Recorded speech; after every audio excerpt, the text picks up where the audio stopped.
is being. So all forms of energy, let's take the whole universe, Mm-hmm. are they connected to a higher force of energy, or are they all connected? It's like, I understand we're all connected to each other and to the universe. It's all like... Right. But the governing force that... the governing force that... I can't use the word creation because we're talking God. And you don't No, fine. Mention God, right. God is energy. Okay, let's use the word God. So if I was to ask you who created God, would you say God created himself? No. You see, this is one thing that you cannot understand because there's no beginning or end. You're still trying to make a measurement out of the is energy. You cannot measure it. You cannot give it a beginning or end. That's an interesting question. We'd all like to know, wouldn't we? We all like to know, but you can know if you realize that you are it. Then it comes. There is no separation when you're saying, oh, all these different forms of energy and then there's God. No, God is the energy. Is all energy. God all energy, right. There's nothing outside of God. Nothing. And you can look at one particular piece of energy and that is God. It's not necessarily, you can't even say part of God. It is God. That's right. That's right. That's right. To see the world in a grain of sand and heaven in a wildfire. That's right. Yeah. Blake. Beautiful. Yes. Yeah.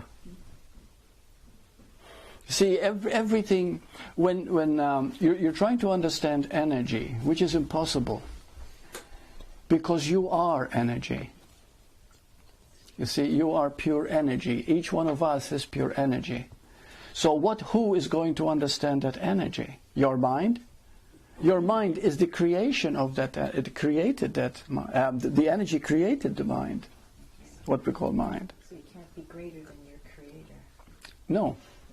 And you are the creator, because nobody created anything. There's no creation like Buddha said. There just is appearing as form.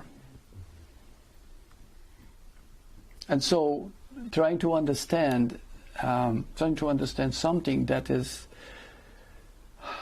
so ephemeral, so subtle, is impossible. Nobody can understand is, because is. You see? It's timeless, it's beginningless, it's deathless. And you are that. When you start putting definitions on it, when you start putting measurements on it, that's when we stop understanding. Okay, and the whole point is, who are you? And when you become very still, you begin to say, I'm just awareness. Now, this awareness, where does it begin? Where does it end? And then you begin to see how vast you are, how grand you are. There's no limit to you. And as you begin to see how grand you really are, then you begin to see other people as you, different forms. That's called love. That's understanding of love. I always like the root word of understand, because understand means to stand under. To stand under. Stand up, try to separate, look back.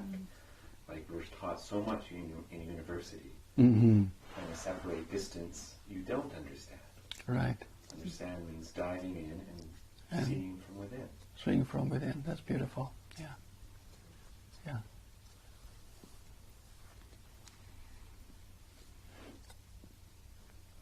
So, are there any questions? And incidentally, when we did this experience now,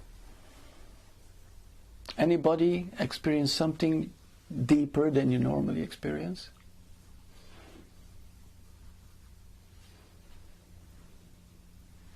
Yes? No? Yeah. A quietness. A quietness. An inner quietness. How does that feel, that quietness? Relaxed. Not tense. Like the tension's gone. Okay. And when the tension is gone and you feel relaxed, how does that feel? Peaceful. Like quiet. Quiet. Right.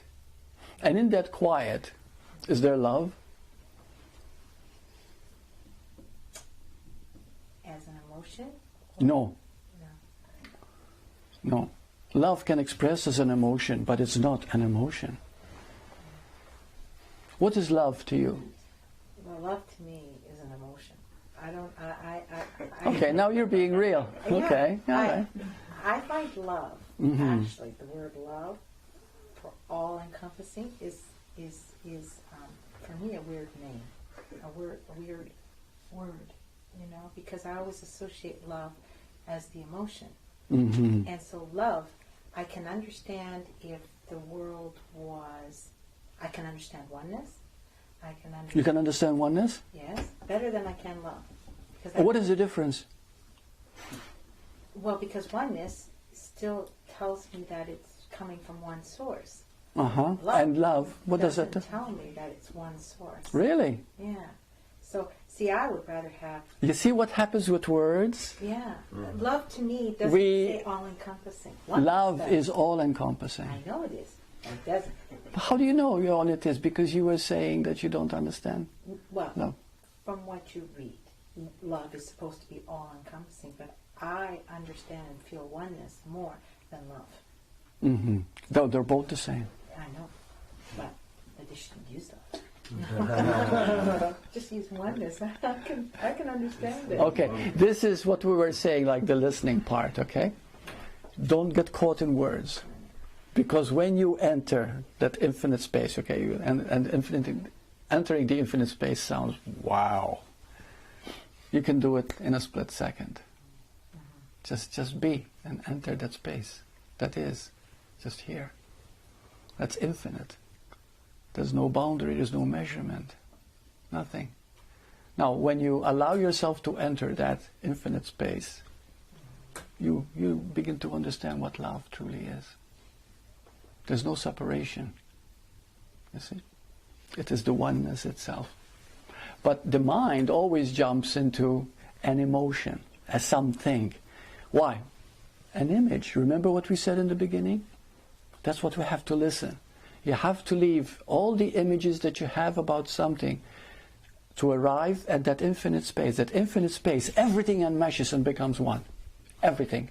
Everything. Do you understand? Everything. So what is the difference between love and fear?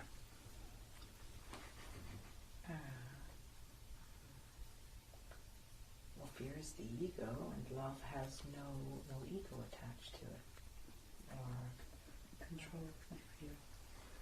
Fear is the emotion.